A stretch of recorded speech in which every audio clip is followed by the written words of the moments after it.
Hey, it's Adam with the Backpack Theory, where we unpack past hurts to help define a better future. And today, we are going to be unpacking how to choose your friends wisely.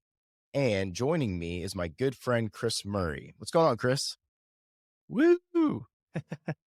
Man, not much. I'm excited to be here, man. We've talked about this for a long time and I'm glad to make it happen.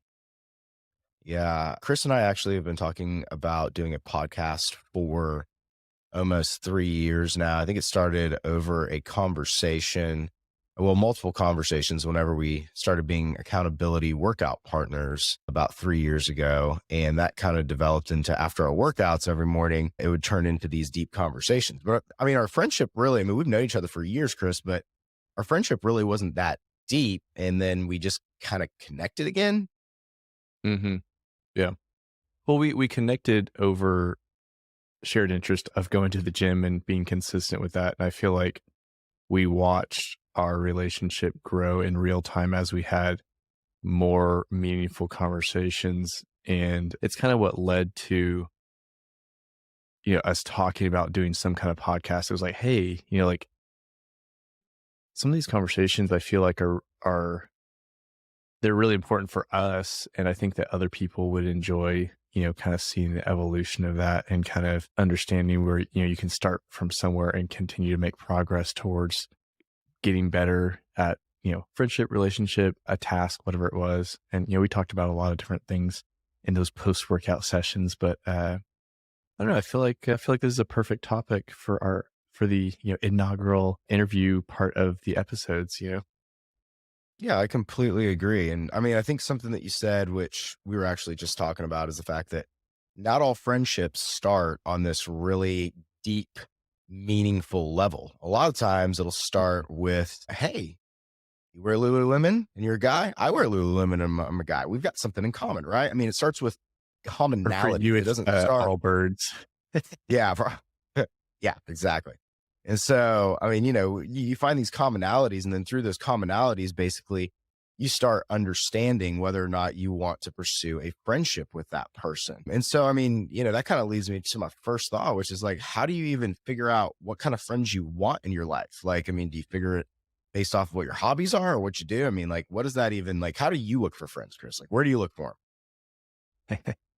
Yeah, no, it's interesting. I feel like a lot of friends, like you're saying, start out as shared interest and they're kind of, you know, acquaintances, if you will. There's not a lot of expectation from the conversations. They're kind of surfacey. It's kind of maybe they're good networking or something like that. Maybe they are 1 degree of separation from somebody that you want to get to know better. Like that's how I would account, say acquaintances are.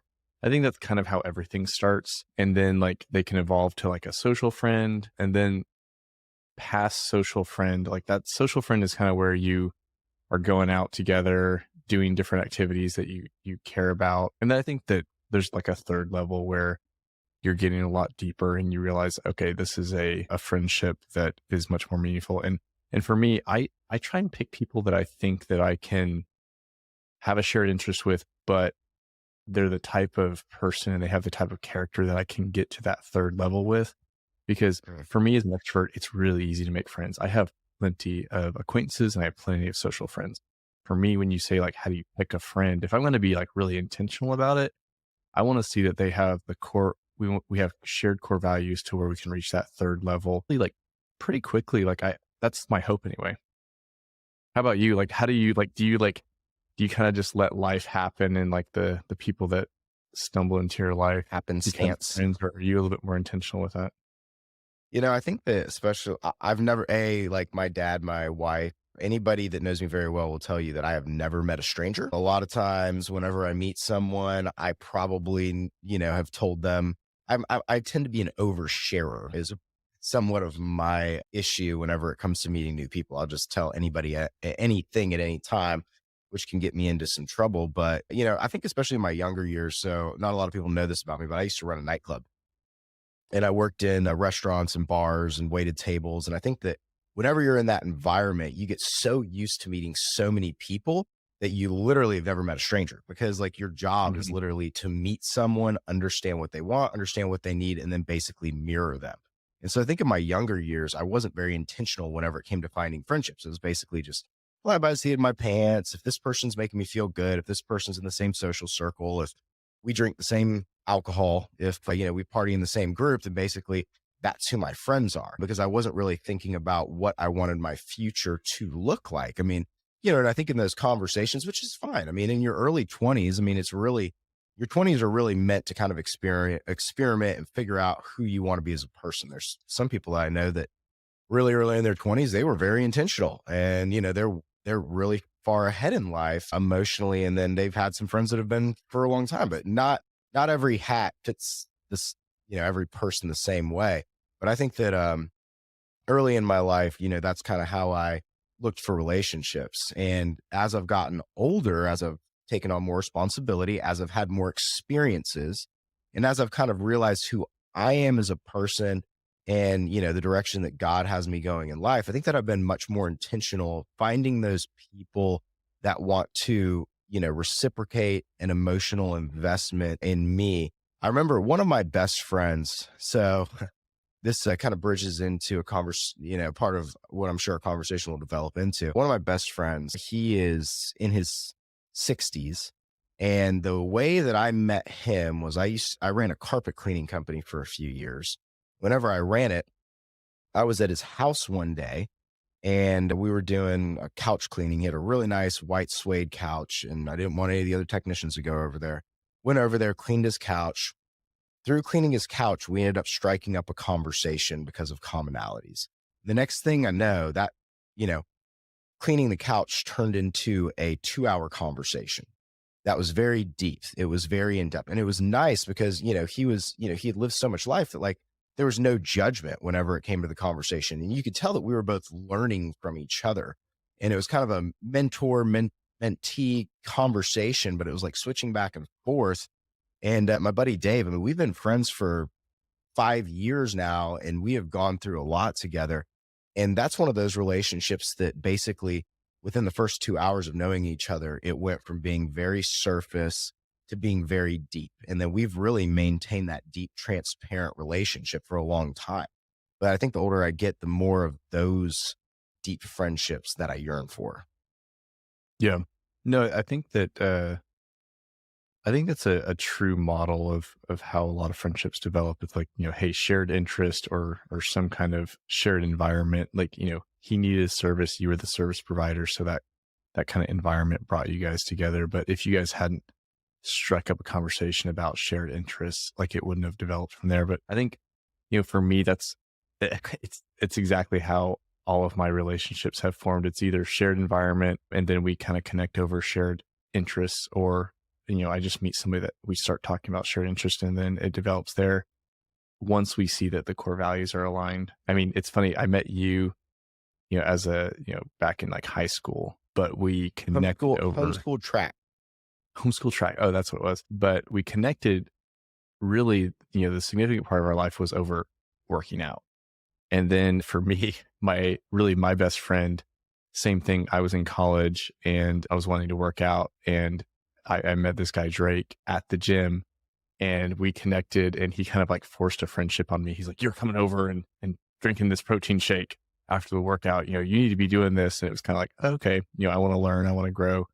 And we ended up, we're still best friends to this day. And that was over a decade ago. But I think, as far as like, how do you pick your friends? I think there has to be some kind of commonality in the beginning, but then there has to be something more if it's going to develop into that more deep friendship. And I think for me in this conversation, like I would rather focus on the deeper type of relationships and those, how do you get to those? Because I think that's what is really missing in a lot of like people's lives. Like I think you and I were talking about this the other day. Like, what is it?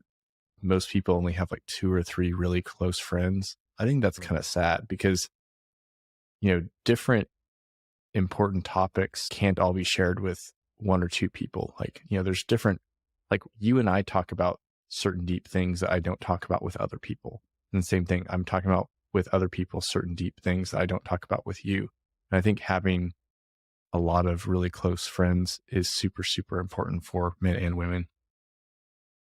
Yeah, I completely agree. And I think that you're right. I think that the survey was done back in especially during the pandemic, people got so isolated because a lot of people, they consider their work friends, their social friends, and that just all of a sudden ended over a matter of Hmm. days. And I think that getting to those very deep friendships, those very deep relationships where transparency and healing can actually happen, it takes time. It takes hard work. Any relationship is going to take time and hard work. And I think that you have to make an intentional investment. Like you and I, whenever we were working out, we had to be intentional.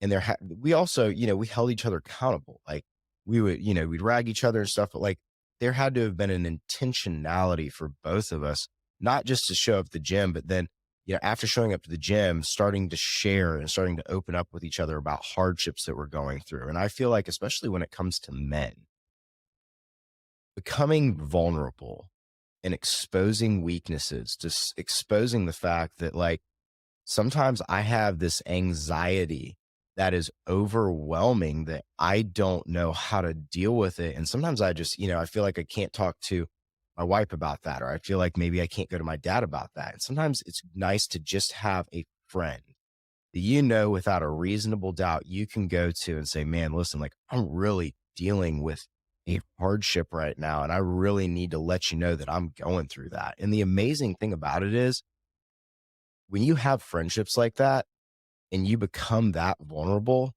a lot of times that person will then start opening up to you. It's just getting over that wall of vulnerability. And all of us are looking for connection. All of us are looking for healing. All of us are looking for peace. And if we're not having those transparent, raw, deep conversations with someone, you're bottling those emotions up. And the more you bottle those emotions up, the heavier your backpack becomes in relation to not dealing with those things. And having those deep friendships and relationships, I think are very, very valuable over a long period of time because they help you to heal and they help you to grow. And whenever it comes to other men, iron sharpens iron is just such a true statement. But the only way that it's going to sharpen each other is if sometimes you go through the heat together, right? Yeah, I agree with that. I think that you shared experiences, good and bad. I think that you don't learn a lot in the good times. I think that Mm. going through hard things and doing hard things is where you experience the most growth. I mean, if you think about starting anything new or doing anything of value, like you and I both did track together, for tons of times where I did not want to continue going during practice. I mean, they would literally run us ragged but we only grew through doing those hard things over and over and over in repetition. And so I think that with friendships, you got to do that too. You got to go through the hard times together or it's not going to grow. It's going to stay surfacey. And that goes into like a quote that my mom would say all the time. It was like, I don't think she came up with it. I think she was referencing someone, but the gist of the quote is, you're going to be the same person 5 years from now, except for the people that you meet, the places you go, and the books you read. And I think Mm. that, especially in American society, I think that the people shape us in a lot of ways. And so I think it's really important to pick the people. You don't pick a lot of the people early on, when you're in school and stuff. Like it's just like the kids that you're around. But as you become an adult and grow, like you get to really choose who you're around. You get to choose your partner. You get to choose your work environment. You get to choose who you decide to spend time with through hobbies and things like that after work. And I think that's really, really important, and like how you choose those people and why, and like being able to let them go if they're not going to be that person that you need in your life. Yeah. And I think that brings up another really good point, which is that in our society today, I mean, I agree that there are times to end friendships. There are times to tell someone, I just need a break, or there's times to let someone know, hey, listen, like here's a boundary that I've drawn in our friendship, and I feel like you have crossed over that boundary too many times. And here's what I'm gonna have to do about that. But I do think that it can be a very slippery path to where you can just dispose of people anytime they say something that you don't like. And I think that's something we have to be really careful about because in all relationships, I mean, just all aspects of, our world today, it's very easy just to dispose of something and move on to the next shiny thing. And sometimes in life, that's not the right path. I mean, I think you have a great story about your best friend and how y'all kind of went through a transition like that, right? Oh yeah. Well, I feel like when we were first getting to know each other and kind of building that trust, it was in college, and I, as an extrovert, I love to say yes to every opportunity available. So I would just say, yeah, of course I can do that. Of course I can do that. And then, eventually that day would come and I realized I had booked myself, 6 or 7 things. And my mindset at the time was, well, I'll just do whatever sounds the best when the day rolls around. Whatever sounds the most fun. And then whoever I made plans with the other activities, I'll just invite them to the bigger, better, funner thing, more fun thing, and we will all do that together. And they'll be fine. They get it. Well, you know, not being flaky and not overbooking and things like that and respecting time was really, really important to Drake. And so he just said, hey, you know what? My friends aren't flaky. I'm not friends with flaky people, and I'm not friends with people that aren't consistent with me. And I realized, like, oh, he's like serious.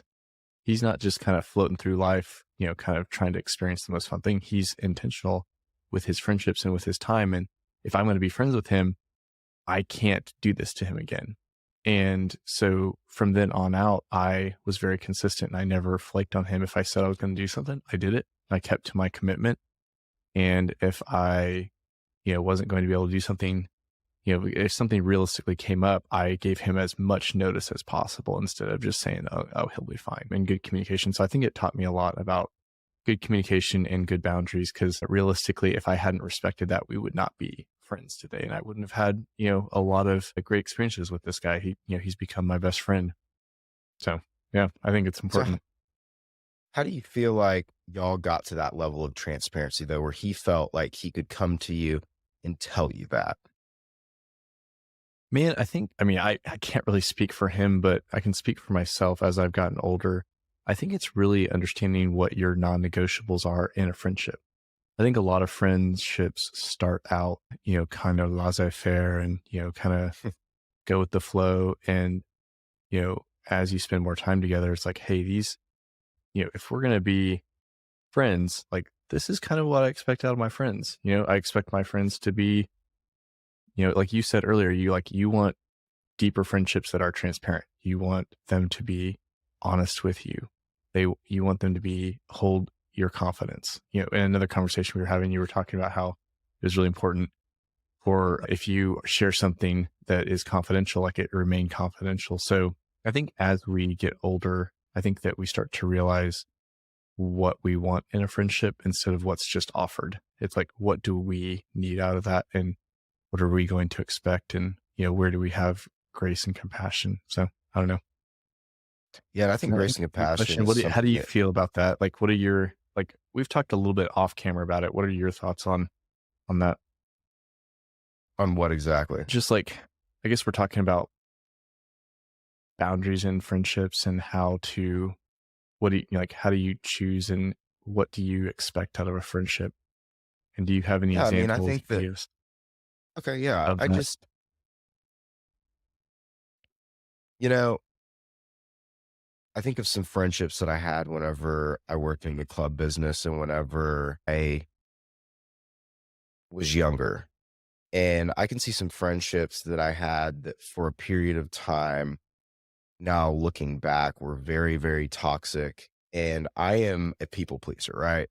And so basically, because I'm a people pleaser, I will, go the extra mile for my friend if you're my friend. And sometimes I will take that to a level to where if my friend's going through something, that's really, really hard, and then they make a mistake, I will figure out how exactly to clean that mess up for them. And I'm bad at that in all relationships. And that's something me and my counselor have been working through, is how not to enable other people for poor actions. And so, one of the big boundaries that I've had to draw, which boundaries, a lot of people look at that as like a punishment towards others. It's not. Like, all drawing of boundaries, and I think you actually sent me a quote about this. I think it was Craig Rochelle, if I'm not mistaken. Well, two things. Number one, a boundary without a consequence is just a good suggestion, right? I mean, it's just if you're going to draw a boundary, you're going to tell someone, well, here's where I'm at, here's what I'll allow in my space, and then you just let them trample all over that, then all you're doing is just harming that person and harming yourself by enabling their actions. And the other thing is that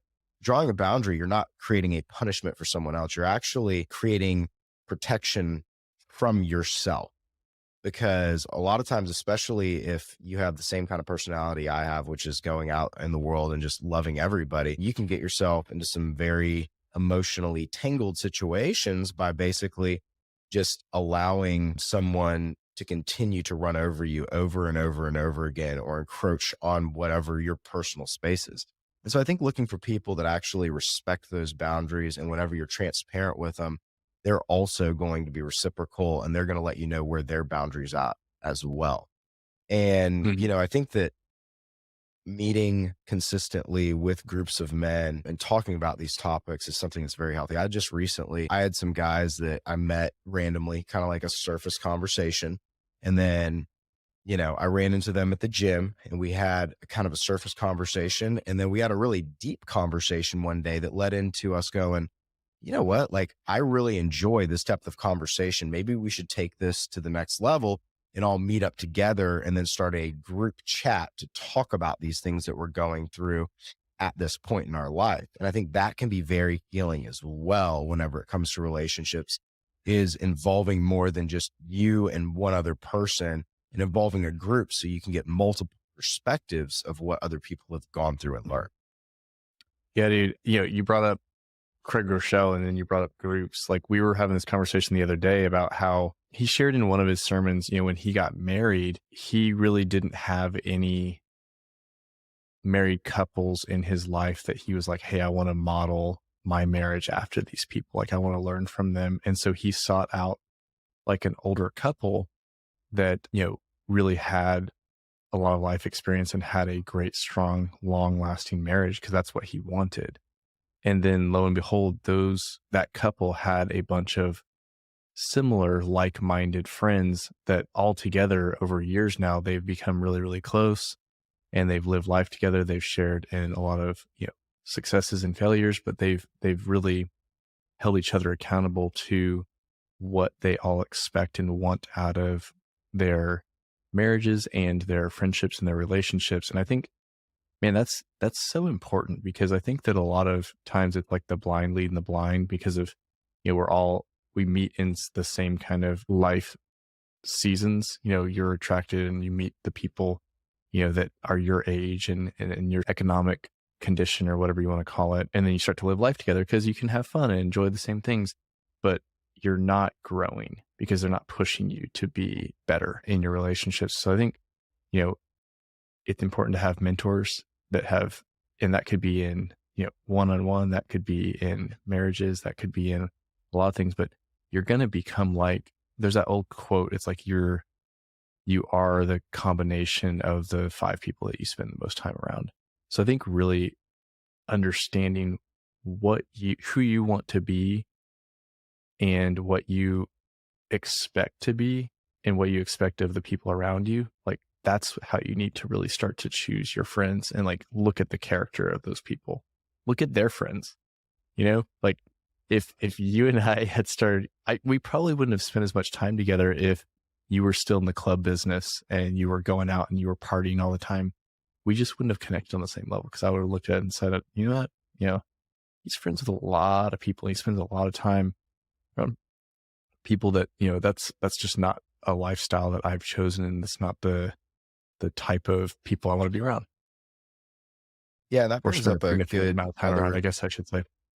Yeah, I mean, but I will say that I think that the other thing that we have to take into context is, as we get older and as we have mentors that are pouring into us, when someone comes to you and they're going through a hard time, or they're not necessarily where you want to be in life, or you have been where they're at, and they start Mhm. looking for a mentor, right?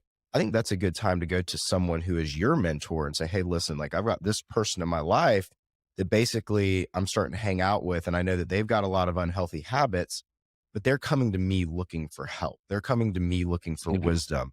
Like in our relationship, in relation to a mentor, if you're looking to a mentor, like what would your advice be to me whenever it comes to helping mentor this person that's coming up? Because that is something that, as you go through life, the healthier you become and the more that you grow, like you're going to run into people that aren't necessarily your ideal friend at that time, but they're going through something. But the one Mhm. thing I will say when it comes to friendships and boundaries is the fact that when someone is going through a hard time and when they are having ups and downs, they have to realize for themselves and they have to come to you and ask for help. Because the one thing that I think I definitely run into in friendships, especially those people that are coming to me for mentoring or for advice, is the fact that I'm really good at being able to say, hey, here's what your problem is. Here's how you fix that problem. Go do it. And I'll do it before they ever Mhm. came to me and said, hey, listen, I need some help working through this. And so I think that in our friendships, we do have to be very, very careful not to enable someone by telling them what to do until they have opened that line of communication, asking for help. Because if your friend doesn't want help, if your friend is not coming to you and saying, I'm going through something, I need you to tell me about this, and you've never had that conversation where basically we have agreed that it's okay for you to call me out on my own BS, you can't go do that to that person. And I think that that's something that we really have to pay attention to in relationships is not overstepping or not going into a situation that we have not been given permission to go into. And so I'd say for me in relationships, that's the number one thing I'm working on right now is making sure that in my friendships, unless someone has told me they're going through something and they're asking me for my input and advice, not to give it unsolicited and to just be there for them from a distance until they realize that they need help. Yeah, I mean, I think that people need to feel comfortable. They need to feel like they can trust your opinion and that it's coming from a good place too. Because if you just, blurt out what you think, here's how to fix you, like it doesn't feel great. Like I think that there's a couple examples that I could share from my life on that. I did Big Brothers Big Sisters for 5 years, and my little was much younger than me. It was really easy to see where, he was messing up in school and things like that, where he was having problems with his teachers and other classmates. And it would have been really easy to tell him exactly what to do, but he didn't trust me to listen to what I was going to say. Like, we had to live life together. He had to hear stories of me messing up, or, stories of lessons that I've learned, or, I just had to, for him in his life, through asking him just a ton of questions, I realized that he didn't really have a lot of consistent people in his life. And so that hurt was expressed in a lot of ways to other people. And just me being consistent and showing up and saying, like, hey, we're going to hang out this many times a month, and I'm going to show up and I'm going to be on time, and we're going to go to the park, or we're going to go fishing, or we're going to go to the arcade. That was really, really important to build trust because that's what he hadn't gotten. And so just being consistent, showing up, showing that I cared about him as a person and I'm not getting anything out of this relationship, it allowed him to start opening up to where he started asking me, my opinion on things like that. So I could give my advice, like you said, when they're asking for it, but there's got to be trust there.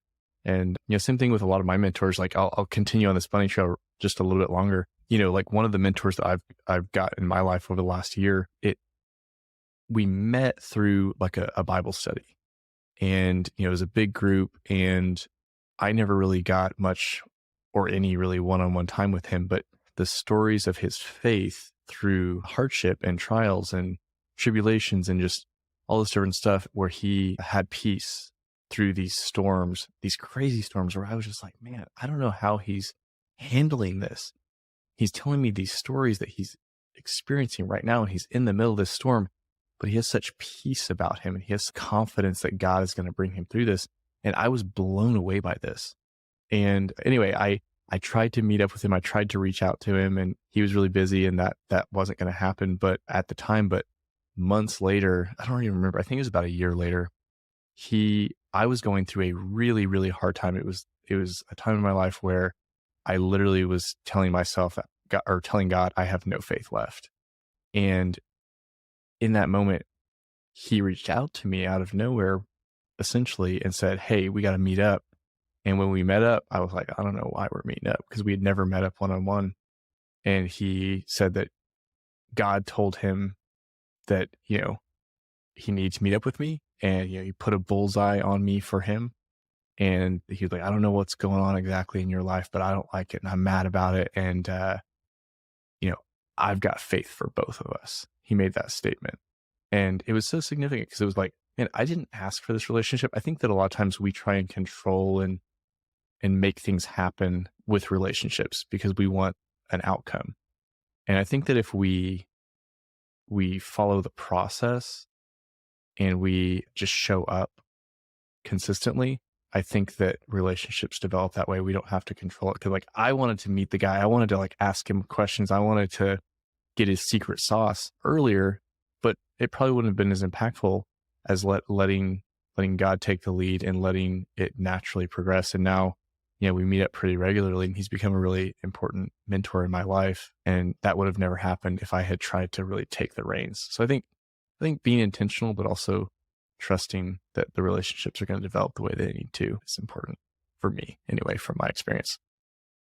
Wow, Kris, I think that sums up about all of it. And I think it's so cool that, the faith aspect, especially in our relationship, man, like, God is just constantly there. He's always working. And it's cool whenever you see people that have gone through the fire that have that faith that are going to come and they're going to lift you up and show you that unconditional love. And you didn't have to go and chase it down. It was just freely given. So that's just unbelievable. Thank you for sharing that story. Thanks for coming on the podcast. This has been a great conversation. So I'm going to wind it down with 2 questions that you have 30 seconds to answer, no longer. Number 1, what is your hobby? My hobby is I love to experience new food.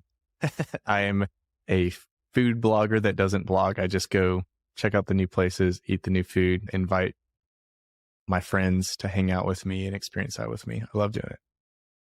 Dude, that's awesome. Yeah, I will definitely say if you're ever in Oklahoma City and you need a recommendation for food, Kris is the go-to. Second question, who is the most influential person that has been in your life and what is the thing that they have taught you? Good question. I would say since we're on the topic of friends, I would say that my friend Drake has really been the most influential person over a long period of time. I think that there's the Bible verse that, a good friend is closer than a brother. I think he really has become a brother. My parents even joke about how he's the adopted brother, the lost Murray, I think it has been said. And he's just taught me that a true friend is always there for you no matter what. In your successes and your failures, you can be completely yourself and be completely seen and, see the other person and be seen completely and fully accepted. I think that, and grow through different seasons of life. Like we've known each other for over a decade. So we've been through a lot of different transitions and seasons. We've been business partners before. He just recently got married. That's a new season that's happening about a month ago. And so it's been really great to see how friendships can grow and mold and change over time. I think so. I think that's incredible, Kris. And I will say Drake is definitely a great friend from knowing him personally. I thought you were going to pick me, but you know what? The other one. I thought I was the biggest influence in your life, but that's okay. I'll take the backseat for this one with this Drake. The guy named Adam, he's the biggest influence. Yeah, it's all right. It's okay. It's okay. Well, Kris, in all seriousness, I'm glad that we finally did this. I think it was a great conversation, and I really hope that people get the opportunity to listen. And if you're out there and you feel lonely, you feel like you don't have friends, you feel like you don't have any meaning, just start being intentional, really look inside, figure out what kind of friend you're looking for, and then look for those deeper relationships, look for transparency. And it was just such a pleasure to unpack how, we go about finding those healthy friendships in life. And Kris, I can't wait to have you back on the show again at some point or another. So thanks for joining. Thanks, man. Thanks for having me. Yep. All right. We'll see you next time on the Backpack Theory podcast.